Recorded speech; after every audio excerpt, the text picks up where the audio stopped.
This is Kat and welcome back to my channel. Guys, today is Thursday.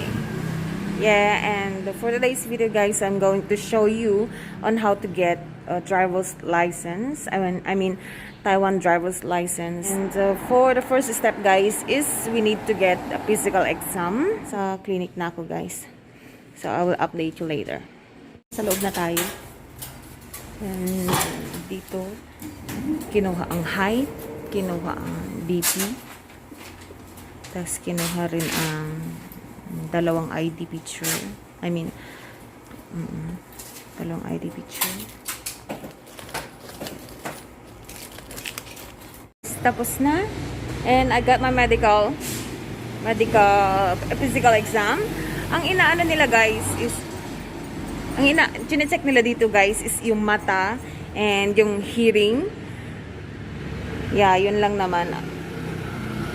And then, guys, ang bayad ng physical exam dito is 100 lang.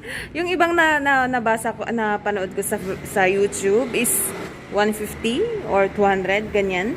Pero dito guys, not too far from my place, nang bigay ako ng 100. And papakita ko sa iyo ng kaunti, sang sulyap lang. Ganyan, yan lang. Kasi hindi pwedeng hindi ko kasi nakita wala akong nakitang picture ng ibang mga nag-medical dito. So, yeah, hindi ko pwedeng ipakita siguro.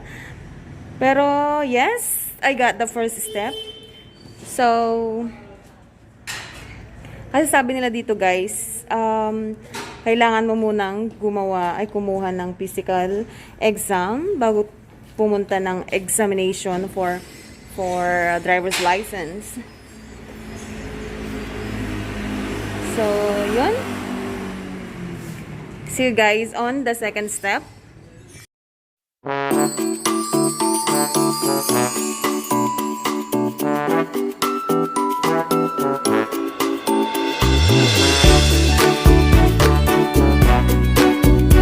We are now at the third step, the day of the exam.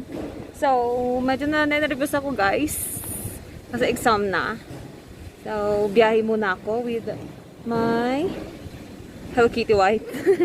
Okay, see you there guys. Guys, I'm here. Kinakabahan ako. I'm so scared. Guys, pipila ako for the number.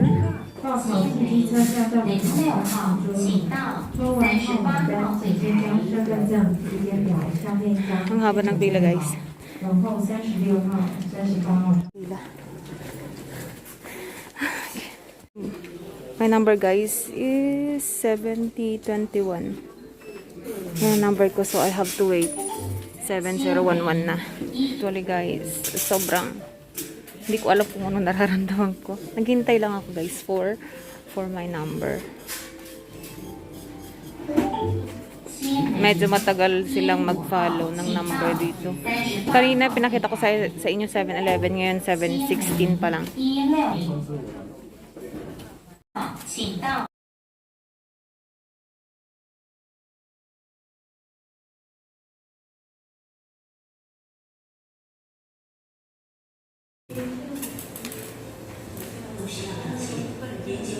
Guys, after the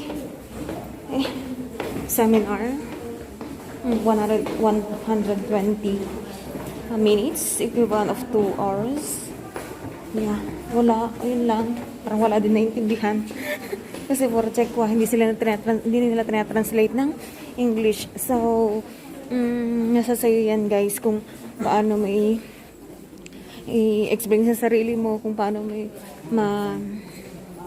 maiintindihan kung ano sinasabi nila. Kasi hindi talaga sila nagtatranslate ng English. Kaya, naiintindihan ko naman siya kasi medyo nakakaintindi naman ako ng Chinese, pero hindi siya as in clear. May mga pinanood kami. Yeah. Continue guys. Examination na.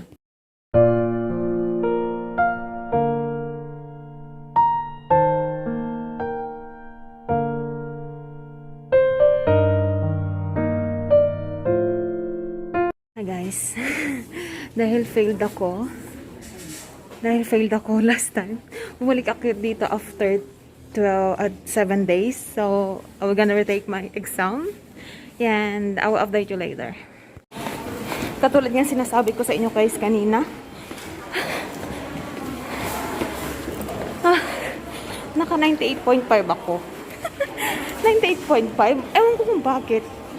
98.5 eh. So guys, gusto ko talagang i-video siya kung magkano yung average ko. Kaso, hindi talaga pinayagan. Ayaw nila. So, hinayaan ko na lang. At least, okay na ako. Sa driving test naman tayo guys. Sana, maging okay. At actually, nga pala, ang binayadan ko sa pag re-exam is 125 na lang. Kung yung una is 250, ngayon kalahati. Kung sino man dyan, please pray for me. Sana okay.